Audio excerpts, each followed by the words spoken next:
Hey guys, it's Aaron. Today we're going to talk about putting shingles on hips and valleys.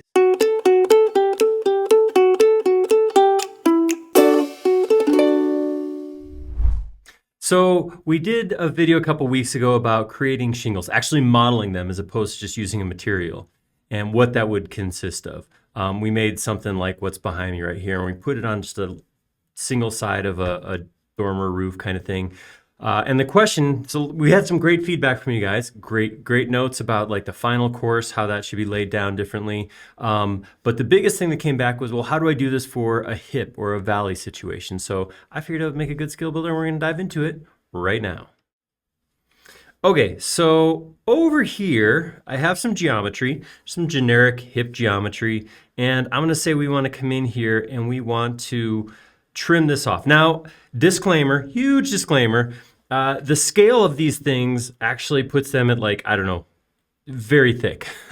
These are big. If this was a real thing, this would probably be some kind of clay tile or I don't know, some sort of stone. We're using this basically just as a representation. I did make them a little thick because I didn't want to deal with Z fighting or bleed through or anything like that. So they're a little bit thicker than they would be if they were real shingles, especially if they were asphalt, which would be extremely thin.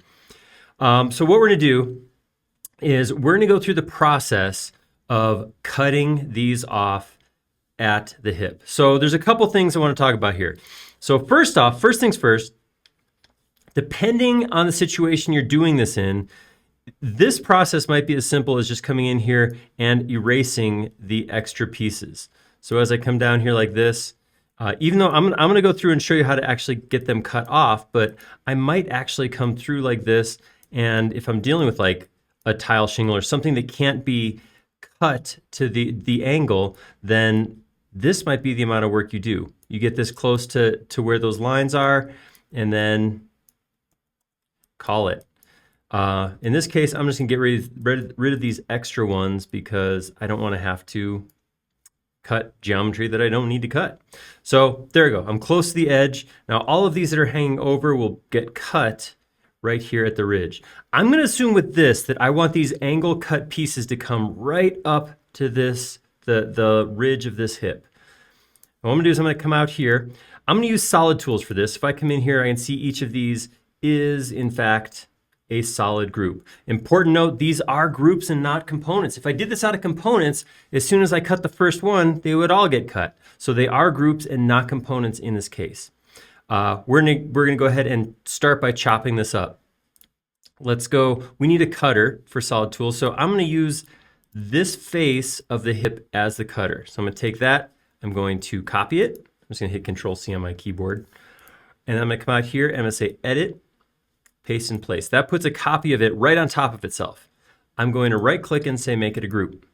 I'm gonna go into that group, grab that face, and just move it, move a copy of it straight up. And then I will connect the top and bottom copy like this. And that gives me a 3D surface that I can cut to. And this right now is a solid group. So this is pretty simple. Chopping these off is pretty easy at this point. I may have deleted a few too many here. It looks like I want maybe this, and this guy. Put another copy of them in there so I get the full overlap. There we go. That's one cut down. Oh, I could do one more right here. Sorry, now I'm getting into details, but you know, work on something that should look good. You should be happy about it. All right, so I'm gonna cut those all off.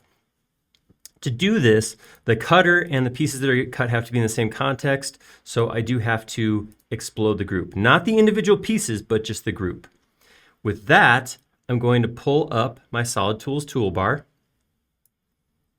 and I'm gonna select the cutter first, and I'm gonna choose Trim. Subtract is tempting right now, but I don't wanna use Subtract. What Subtract will do is that'll actually throw out the cutter after it cuts the first piece. Trim, on the other hand, right here, will keep the cutter up and allow me to just keep going back and cutting more. So I'm just gonna click all of these guys that overlap with that piece. This is the part of the process that could use a little bit of improvement. So there's better ways this could happen, and that's what we're going to talk about next. Solid Tools is an amazing tool set that lets you create some really great geometry, but there are situations where it can be a little monotonous in certain cases. And this is one of them. So what we'll do after this, after I finish this side, we'll make the other side with a slightly different process. All right, so you notice that there's a couple pieces. This one, for whatever reason, didn't cut. This one, for whatever reason, didn't cut. I'm gonna go ahead and hide my cutter real quick. So you can see there's a handful that didn't actually cut for some reason. This is one of the things that I don't get why this happens sometimes. For some reason that's not there. I'm gonna go ahead, edit, unhide my cutter, and try again. Let's see if I select this, cut. Not sure why that happened. Let's see what happens if I explode and make group, and then try to trim it. Let's see. Yeah, for whatever reason, this is meeting in such a way that it doesn't want to cut it. So what I can do is, if I double click on one of these pieces, I can triple click, say, intersect face with model, and it will go through there and break it where it hits that piece. Unfortunately, it also gives me some break lines where the other pieces hit. Pretty quick cleanup, pretty easy to do. But in case you guys haven't caught this, I'm making a case for doing this a different way. This is how you would go about it. This is actually the correct way to do it. But unfortunately, it's a little time consuming and there's a lot of work that goes into this.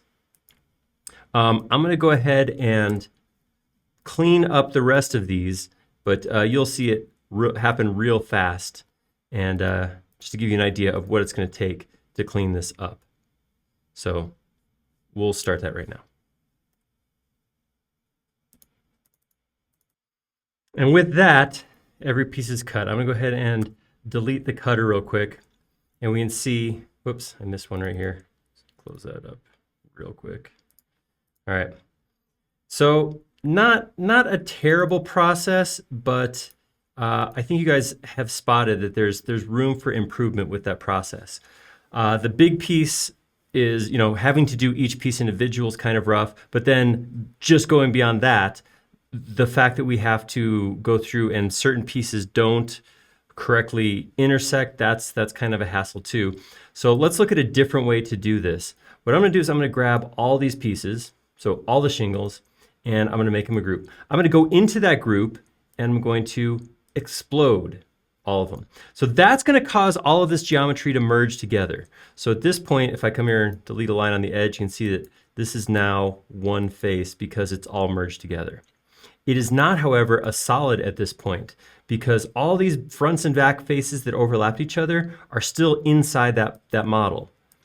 In order to use this, what is going to end up being this just big monolithic slab of roof shingles in the end, this one big piece, in order to use it in Solid Tools, it does have to be solid, so I'm going to have to get rid of those internal pieces. Normally on Skill Builders, I try to talk about just native tools, but there's one tool when we start looking at things like this that's kind of a have-to-have, and that is Solid Inspector. It's a free extension. I've done an extension inspection on it.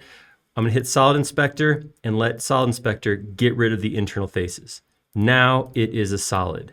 With this being one solid, I can do things like chop it up into small pieces real quick and easy. So I'm going to do that. I'm going to grab it. I'm going to rotate it. I'm going to rotate a copy 90 degrees. That's going to snap right there.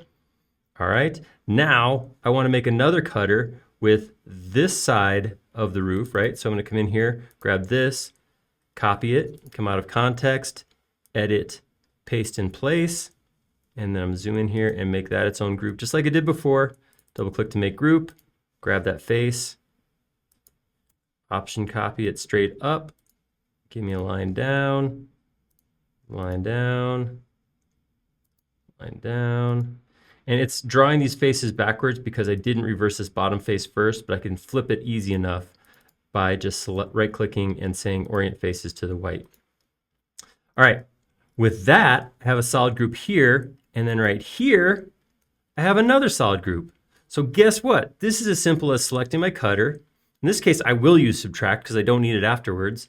Subtract from this, and there we go. Look at that. Most of my shingles are done. There's a little cleanup to do because when it came down here, it kind of got cut off. So pretty simple. I can just run this line long like that. Go on the bottom side, same thing. Run that side long, and then connect the two together. There we go. And then grab all that, delete it. Triple click, delete it. Oh, triple click, delete, delete. There we go. Boom. So quite a bit quicker, quite a bit easier than doing that the other way. I'm going to do one more section here real quick. I know this is getting a little bit long, but hey, we're having fun. All right, so I'm going to grab this piece right here. I'm going to find the midpoint of this ridge. Should be right there. All right, Option copy, a copy around. Oops, I didn't go flat. Constrain to blue. Option copied around like this.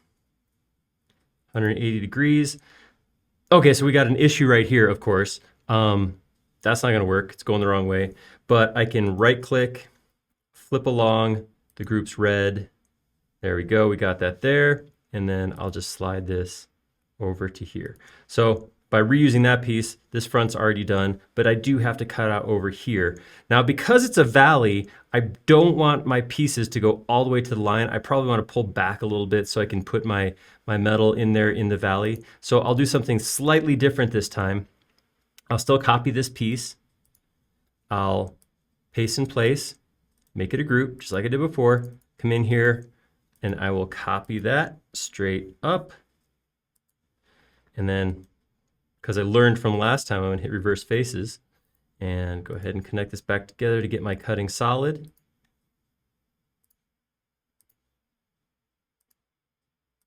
And like I was saying, I actually want to cut this over just a little bit, right? So I want to take this face right here and I want to slide it so it cuts, leaving a gap down. So I can do a couple things. I could go make it bigger, or simpler thing is I can just grab it right here and I can just slide it over the distance that I want to increase those shingles, how far they hold back from the valley itself. With that, I could select this, subtract from this, come in here. All right, looks good. This piece over here, of course, I delete. And again, just because I didn't, one of the things I could have done with my cutter is kind of run the geometry long, but it's so quick to just draw a couple lines, and you guys know I like hand stitching, so doing that cleanup's not too painful. And there we go. And you can see that holds back just ever so slightly so I can have that material down at the bottom between the shingles that I need. And that is a general idea. Like I said, we're doing it with these big clunky, chonky shingle pieces, but that's just so they really show up and I'm not dealing with a bunch of super tiny geometry, but that's what I'd recommend doing. So this first one, again, we did come through and we did it originally with a bunch of individual pieces. These other pieces, we created one large piece that we could go through and cut up as a single solid. So there you go. Hopefully you like that. Hopefully that helps. Like I said, it was one of the things that people asked for when the last time we talked about shingles. And hopefully you will forgive the fact that we use those nice big fat, I don't know, maybe we'll say they're just clay tile or something. I don't know what I don't know. I mean, where I designed it was asphalt or wood shingles. So I know they put other stuff on roofs though, right? If you like that video, go ahead and click like down below. And if you haven't already, please do subscribe. We create several videos each and every week and be notified of all of them if you subscribe. Most importantly though, please leave us a comment. Like I said, this video was created because of comments from viewers like you. We like making these videos a lot, but we like them even more when they're showing something you want to see. Thank you.